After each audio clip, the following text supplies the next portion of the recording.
ಹಿಂದುತ್ವ ಇಲ್ಲಿ ಗೆಲ್ತದನ, ಅದಕ್ಕಿಂತ ಹೆಚ್ಚಿಗೆ ಯಡಿಯೂರಪ್ಪನವ್ರ ವ್ಯಕ್ತಿತ್ವ ಗೆಲ್ತದನ ಅನ್ನುವಂಥ ಚರ್ಚೆ ಜೋರಲ್ಲಿದ್ದಾವೆ. ಅದು ಚರ್ಚೆ ಜೋರದ. ಯಾರು ಗೆದ್ರೂ ಸಿದ್ದರಾಮಯ್ಯ ಗೆದ್ರೂ ಹೇಳೋಣ. ಮತ್ತು ಇನ್ನೊಂದೇನಪ್ಪ ಅಂದ್ರೆ ಸಿದ್ದರಾಮಯ್ಯಗೆ ಯಾವ ಒತ್ತಡವೂ ಇಲ್ಲ ಇವತ್ತು. ಯಾಕೆ ಗೊತ್ತಿಲ್ಲ, ತನ್ನ ಮಗ ಬರಬೇಕು ಅನ್ನೋದಿಲ್ಲ, ಮತ್ತೊಂದಿಲ್ಲ, ಮತ್ತು ಏನು ಬಂದ್ರೆ ದಾನ ಬರಬೇಕು ಅಂತ ಎಲ್ಲೋ ಒಂದು ದೂರದ ಆಶೆ ಅದ.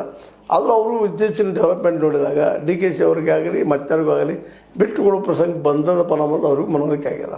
ಹೀಗಾಗಿ 2028ರಲ್ಲಿ ಅವ್ರು ನಾವು ಮುಖ್ಯಮಂತ್ರಿಗಳಿಗೆ ಬದಲಾವಣೆಂಥ ಅವಶ್ಯಕತೆ ಅವ್ರಿಗೇನಿಲ್ಲ, ಅವ್ರ ಮಗಳು ತರಬೇಕಂತ ಅವ್ರಿಗಿಲ್ಲ. ಜೊತೆಗೆ ಏನಿದ್ರು ಕಾಂಪಿಟೇಷನ್ DKಶಿ ಮತ್ತು ಸತೀಶ್ ಅವ್ರ ಮಧ್ಯಲ್ಲದ.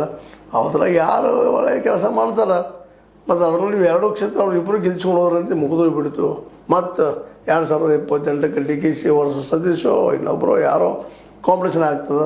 ಆದರೆ ವಿಜಯೇಂದ್ರ ಅವ್ರ ಸ್ಥಿತಿ ಮಾತ್ರ ಭಾಳ ಕಷ್ಟ ಆಗ್ತದೆ. ಯಾಕಂದ್ರೆ ಈಗಾಗಲೇ ಅವ್ರ ವಿರೋಧಿಗಳು ಇದೆಲ್ಲ ಪ್ಲ್ಯಾನ್ ನಡೆಸಿದಾರ ಅನ್ನೋ ಸುದ್ದಿಗಳು ಬರ್ತಾ ಇದ್ದಾವೆ. ಅದಕ್ಕಾಗಿ ಈ ಚುನಾವಣೆ ನಮ್ಮ ಯಡಿಯೂರಪ್ಪರ ಮಗನ ಹಣೆ ಬರವನ್ನು ಬರೆಯುವಂಥದ್ದು ಅಂತೇಳಿ ಭಾಳಷ್ಟು ಮಾತಾಡ್ತಾ ಇದ್ದಾರೆ. ಅದು ಏನಾಗ್ಬೋದು ನೋಡು ನಾವು ನೀವು ಅಂತ ಹೇಳ್ತಾ ಅವರು ಯಡಿಯೂರಪ್ಪನವ್ರು ಪ್ರಯತ್ನ ಮಾಡ್ತಾ ಇದ್ದಾರೆ. ಸುದ್ದಿಗಳಿದ್ದಾವೆ, ನೋಡಿ ಯಾವ ರೀತಿ ಪ್ರಯತ್ನ ಮಾಡ್ತಾರೆ, ಗೆಲ್ತಾರೆ ಹೆಂಗೆ ಅಂತೇಳಿ ಅಂತ ಹೇಳ್ತಾ ಇದು ನಿಮಗೆ ಲೈಕ್ ಆಗಿರ್ಬೋದು. ಲೈಕ್ ಮಾಡಿ, ಶೇರ್ ಮಾಡಿ, ಕಮೆಂಟ್ ಮಾಡಿ, ಜೊತೆ ಸಬ್ಸ್ಕ್ರೈಬ್ ಮಾಡಿ. H16 ನ್ಯೂಸ್ ಅರ್ಥ ಹೇಗೆ ಸಿದ್ಧಾರಣ ಸತ್ಯದ ಕೈಗಳಲ್ಲಿ ವಂದನೆಗಳು.